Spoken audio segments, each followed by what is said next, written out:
क्या आप 2025 में भारत की सबसे बेस्ट और भरोसेमंद नेटवर्क मार्केटिंग कंपनी को जानना चाहते हैं? नेटवर्क मार्केटिंग कंपनी मतलब मल्टी लेवल मार्केट की कंपनी या डायरेक्ट सेलिंग की कंपनी।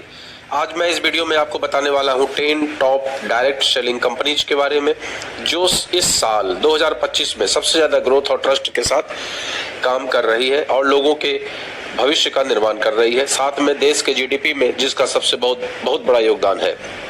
तो जानिए कौन सी कंपनी आपके लिए बेहतर है और किससे जुड़कर आप अपने सपनों को पूरा कर सकते हैं। वीडियो को पूरा देखिए और कमेंट में बताइए कि आप किस कंपनी के साथ काम कर रहे हैं, और अगर आप भारत की टॉप कंपनियों के साथ काम नहीं कर रहे हैं तो आपको एक बार विचार करना चाहिए आखिर आप किस कंपनी के साथ लगे हुए हैं, उस कंपनी का भविष्य क्या है, क्या वो कंपनी गवर्नमेंट के रूल्स रेगुलेशंस को फॉलो कर रही है। तो सबसे पहले स्टार्ट करते हैं आज के वीडियो को, जिसमें मैं आपको बताने वाला हूँ टॉप 10 कंपनियां। तो जिसमें कि टॉप 10 कंपनियों में जरूरी नहीं है कि जिसका नाम मैंने लिया वो टॉप 1 में हो, लेकिन जो टॉप 10 में काम कर रही है उसमें वेस्टीज है, बहुत ही लीडिंग कंपनी है। आईएमसी है, इंटरनेशनल मार्केटिंग कॉर्पोरेशन, बहुत ही लीडिंग कंपनी है। MI life style marketing global private limited है, बहुत ही अच्छी कंपनी है। हर्बल लाइफ न्यूट्रिशन है, बहुत ही अच्छी मल्टी लेवल मार्केट की कंपनी है। मोदी केयर है, बहुत ही पुरानी और रियलिस्टिक कंपनी है, रिलायबल कंपनी है। For ever living products aloe vera के ऊपर आधारित बहुत ही शानदार कंपनी है। आरसीएम जिसको फैशन शूटिंग्स प्राइवेट लिमिटेड भी बोलते हैं, ये भी एक बेहतरीन कंपनी के रूप में भारत में काम कर रही है।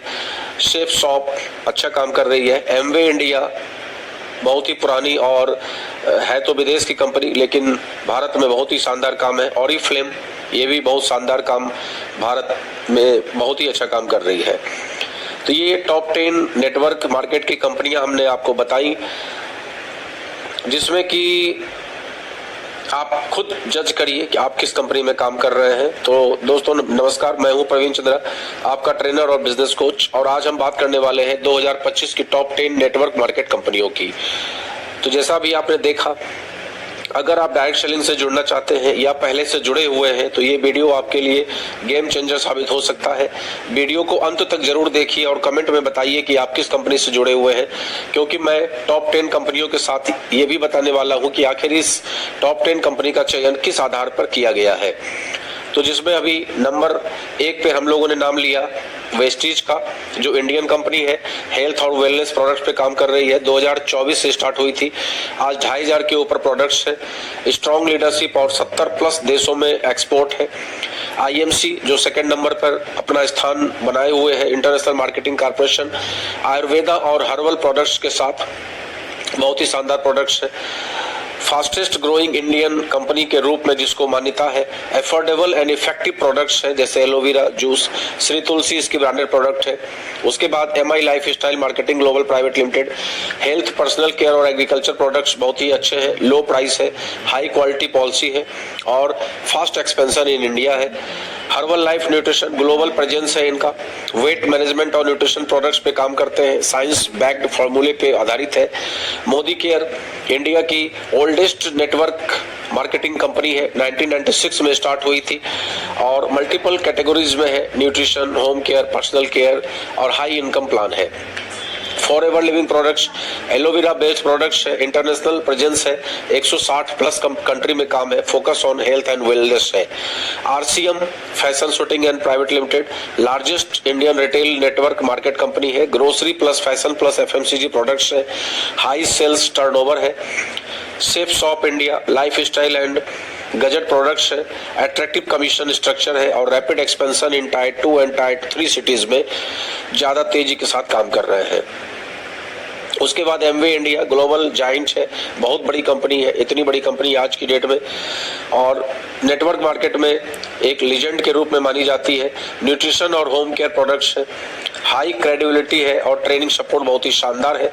आज भी एमवे के लीडर बहुत ही शानदार ट्रेनर माने जाते हैं।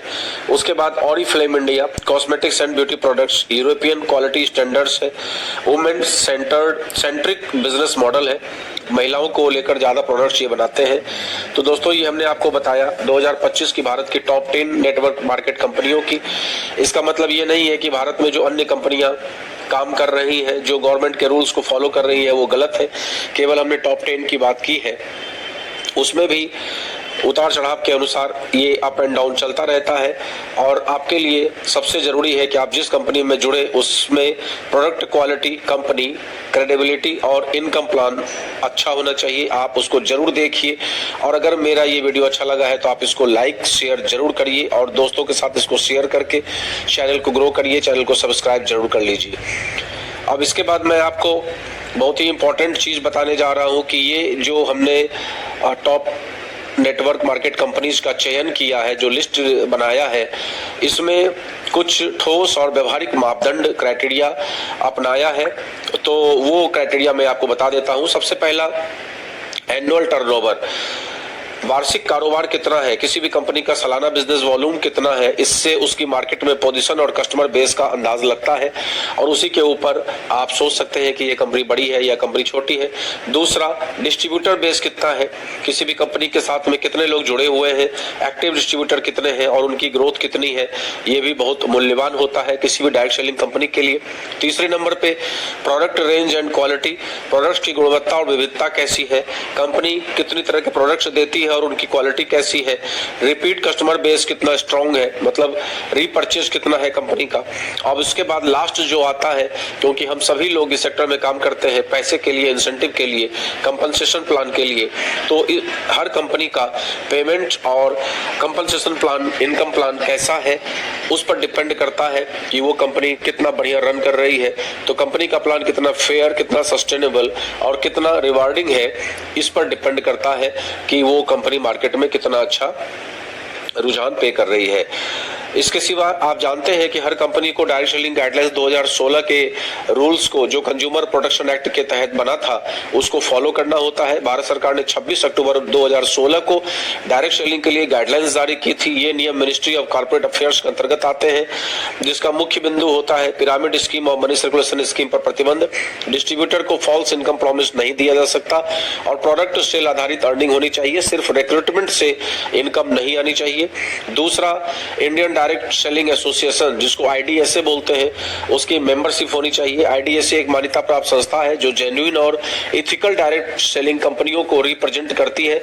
आईडीएसए में शामिल कंपनियां गवर्नमेंट की गाइडलाइंस को मानने के लिए प्रतिबद्ध होती हैं। तीसरा, ministry of corporate affairs MCA registration must होता है। हर डायरेक्ट सेलिंग कंपनी को एक वैध कंपनी के रूप में एमसीए में रजिस्ट्रेशन कराना अनिवार्य होता है, चाहे वो प्राइवेट लिमिटेड के रूप में, चाहे लिमिटेड लायबिलिटी पार्टनरशिप एलएलपी के रूप में करे। रेगुलर फाइनेंशियल रिपोर्ट्स फाइल करना होता है। चौथा, GST registration and tax compliances, her company को गुड्स एंड सर्विसेज टैक्स, जिसको जीएसटी बोलते हैं, में पंजीकृत करना आवश्यक है और समय पर टैक्स देना। और साथ में जो भी पेमेंट कर रहे हैं वो जो भी टैक्स कंप्लायंसेस है उसको कंप्लीट करना बहुत जरूरी है। और number 5, BIS, bureau of Indian standards and FSSAI food products के लिए, अगर कंपनी हेल्थ, न्यूट्रिशन और फूड सप्लीमेंट बेचती है तो FSSAI food safety and standards authority of India की अप्रूवल जरूरी है। प्रोडक्ट क्वालिटी को मेंटेन करने के लिए BIS सर्टिफिकेट भी जरूरी है। Number 6, distributor contract and return policy, her distributor के लिए लिखित एग्रीमेंट जरूरी है और ट्रांसपेरेंट रिटर्न और रिफंड रिप्लेसमेंट पॉलिसी जरूरी है। आप प्रोडक्ट सेल कर देते हैं, उसके बाद वहाँ रिफंड पॉलिसी नहीं है, रिटर्न पॉलिसी नहीं है, तो ये भी गलत है। तो ये हर कंपनी को बनाना पड़ता है। और लास्ट, ग्रीवेंस रिड्रेसल सिस्टम, शिकायत समाधान प्रणाली, कंपनी के पास एक प्रॉपर कंप्लेंट हैंडलिंग सिस्टम होना चाहिए ताकि डिस्ट्रीब्यूटर और कस्टमर की समस्या का समाधान कर सके। तो संक्षेप में मैंने आपको ये बताने का प्रयास किया कि जो भी कंपनी सही तरीके से पालन करती है वही लॉन्ग टर्म और सेफ नेटवर्क मार्केटिंग अपॉर्चुनिटी मानी जाती है। तो इस पर हमने एक छोटी सी जानकारी आपको देने का प्रयास किया। अगर ये वीडियो अच्छा लगा है तो आप लोगों तक इसको शेयर जरूर करिए, जिससे कि और भी लोगों को जानकारी मिल सके कि गवर्नमेंट के रूल्स क्या हैं और गवर्नमेंट्स के रूल्स को फॉलो करके जो कंपनियां सरवाइव कर रही हैं वही हमें एक अच्छा भविष्य दे सकती हैं। तो अगर इस वीडियो में आपको कुछ भी अच्छा लगा हो तो उसको आप लिखिए जरूर कि मुझे ये आपका पॉइंट बहुत अच्छा लगा। दूसरी बात, आप जिस कंपनी में भी काम कर रहे हैं उस कंपनी के बारे में जरूर लिखिए, जिससे लोगों को भी जानकारी मिले, क्योंकि जरूरी नहीं है कि जो टॉप 10 कंपनियां हैं उसके सिवा भारत में कोई अच्छी कंपनी नहीं है जो रजिस्टर है। बहुत सारी ऐसी कंपनियां हैं जो मार्केट में बहुत अच्छा काम कर रही हैं और गवर्नमेंट के रूल्स को फॉलो करते हुए लोगों को इनकम भी दे रही है, सस्टेनेबल है, लेकिन अभी उनका डाटाबेस इतना स्ट्रांग नहीं हो पाया है जो टॉप 10 में आ पाए। और सभी कंपनियां लगातार प्रयास जरूर करती रहती हैं कि टॉप 10 में उनका नाम आए, लेकिन सबसे इंपॉर्टेंट चीज क्या है कि गवर्नमेंट के रूल्स को फॉलो करना, गवर्नमेंट के नॉर्म्स को फॉलो करना, डायरेक्ट सेलिंग एक्ट को फॉलो करना, और जो भी स्टेट गवर्नमेंट के द्वारा rules and regulations direct selling को लेकर बने हैं उनको फॉलो करना, किसी भी तरह के पॉन्जी स्कीम को प्रेरित न करना। इस तरह के रूल्स को मानने वाली कंपनियां निश्चित तौर पे हमको आपको एक अच्छा भविष्य दे सकती हैं। तो अगेन आपसे रिक्वेस्ट करता हूं, मैं Praveen Chandra, chairman Star International Marketing Corporation, trainer and business coach, आप सभी लोगों का इस वीडियो में स्वागत करता हूं और वीडियो पूरा देखने के लिए आपका दिल से धन्यवाद देता हूं। और मेरे इस चैनल को सब्सक्राइब जरूर कर लीजिए जिससे आपको ज्यादा से ज्यादा वीडियोज मिल सके। नमस्कार।